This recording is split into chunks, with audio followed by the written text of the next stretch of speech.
that the rot and the decay and the deterioration of institutions had gone that far. Just to give you a brief overview of what we inherited. On the 20th of August, when Prime Minister Imran Khan was sworn in, and his cabinet was sworn in, what was the economic, the macroeconomic picture of Pakistan? 6.6% fiscal deficit, 6.6% of GDP, fiscal deficit, and rising. The debt burden in the last 10 years of two governments, of the Pakistan People's Party and the PMLN, the debt burden had increased from rupees 6 trillion to rupees 30 trillion. Agriculture sector, which is the backbone of our economy, the largest employer still, stagnant.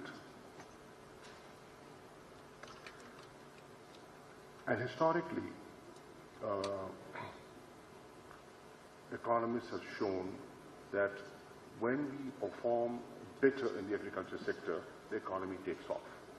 It has a direct impact on our growth. Every additional million bales of cotton means 1% GDP growth of the economy. You know, just the rule of thumb. And that sector, stagnant. No investments taking place. Foreign direct investment consistently declining. Unemployment on the rise, and what to talk about the hidden underemployment.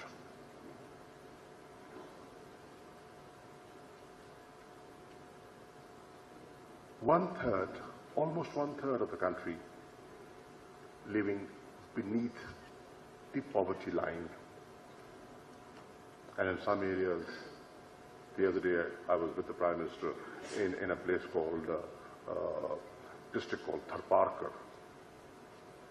If you want to look at the poverty figures, I think 75% of the people live beneath the poverty line in that remote backward district.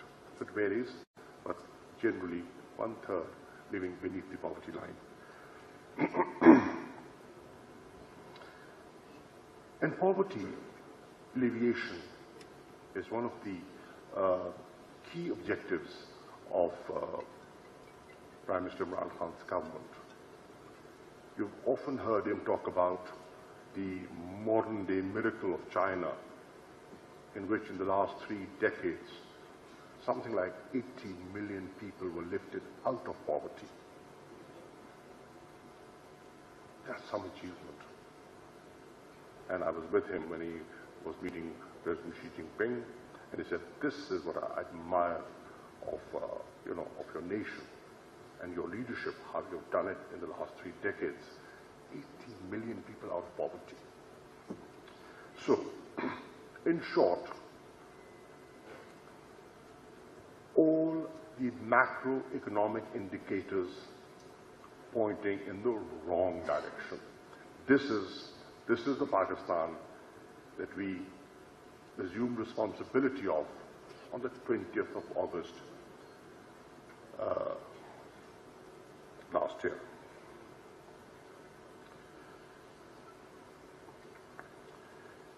Looking at this situation, looking at the challenging economic situation, my focus in the Foreign Office was immediately a redirection towards economic diplomacy. And we just held a first conference on economic diplomacy, and I wanted to acquaint officers of the Foreign Office that they have to play a role to promote investments, and bilateral trade. This is an important priority of this government, and I want to see every mission of Pakistan contributing towards that. So economic diplomacy. For successful economic diplomacy and for revitalizing the economy, we need peace. We need peace in the neighborhood. That's a given. And what do we have? We have a challenging situation on the Western Front in Afghanistan.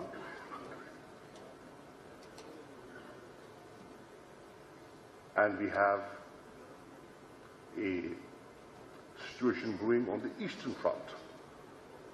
And you saw in the last few days what happened post-Pulwama. A war frenzy generated for political considerations. A political party not performing well, the economy not doing well, diverting the attention of the nation and creating a bogey. And Pakistan bashing is, is a vote getter on the eastern side. So what do? Create a situation to sort of enhance their electoral possibilities. But for us, for Pakistan, peace in Afghanistan is essential. We are contributing, and this government, we've seen, is facilitating peace and reconciliation in Afghanistan. It's not easy, never was easy, will not be easy, but progress is being made, and one is hopeful. On the eastern side, from day one, 26th of July, the first national address of the Prime Minister. He's addressing the Indians, and he says, "You take one step towards peace, we will take two." The very first letter he writes to Prime Minister Narendra Modi, he says, "Let the two foreign ministers meet on the sidelines in New York of the General Assembly and chart a way forward for peaceful coexistence. We have outstanding issues. They need to be resolved, but they can only be resolved through a dialogue, through engagement. And Pakistan wants to dialogue with you. Pakistan wants to engage with you. We were rebuffed, but we didn't give up. We continued with our peaceful gestures, and the Kartarpur corridor, the opening of the Kartarpur corridor is one example of our peace overture.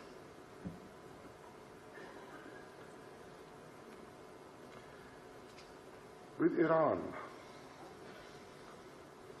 our third neighbor, a peaceful, stable border is our requirement.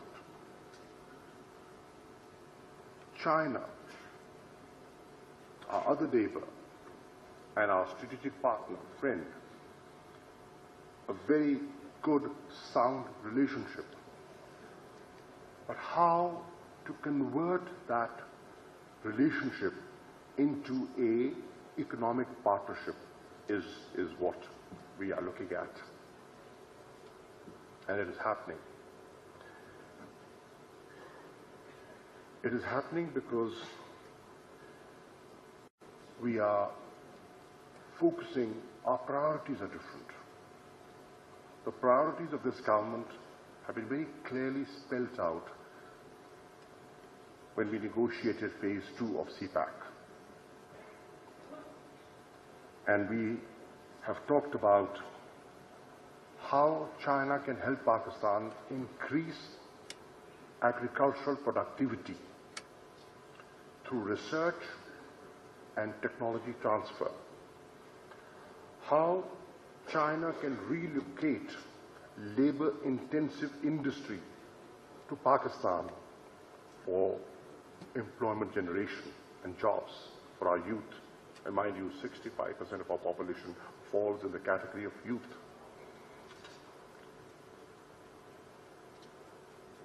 Expediting setting up special economic zones and attracting people to come and invest in these special economic zones.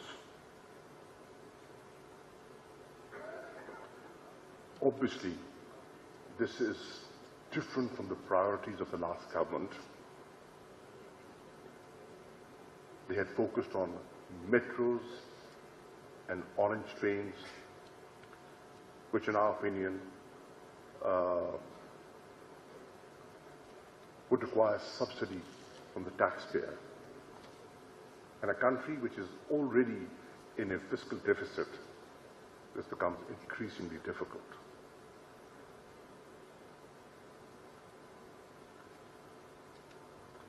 Pakistan, in my opinion, can take advantage of its geostrategic location for its economic uplift. We haven't given enough thought to that. And this government intends to focus on that. How to leverage our strategic location to attract investments into Pakistan.